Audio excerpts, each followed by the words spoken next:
ดีครับวันนี้จะมาทดลองใบงานที่11เรื่องตัวส่งสัญญาณแสงซึ่งใช้เสียงในการควบคุมจากการทดลองจะเห็นว่าเมื่อเราพูดที่ไมโครโฟนจะทำให้ LED เปล่งแสงออกมาเป็นจังหวะตามการพูดของเรา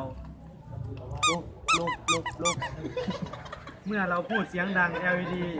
ก็จะเปล่งแสงออกมามากเมื่อเราพูดเบาแสงก็จะออกมาดีดังนั้นแสงที่เปล่งออกมาก็คือสัญญาณแสงของเสียงสัญญาณที่เสียงที่เราในรูปของแสง เอาล้างไปรอ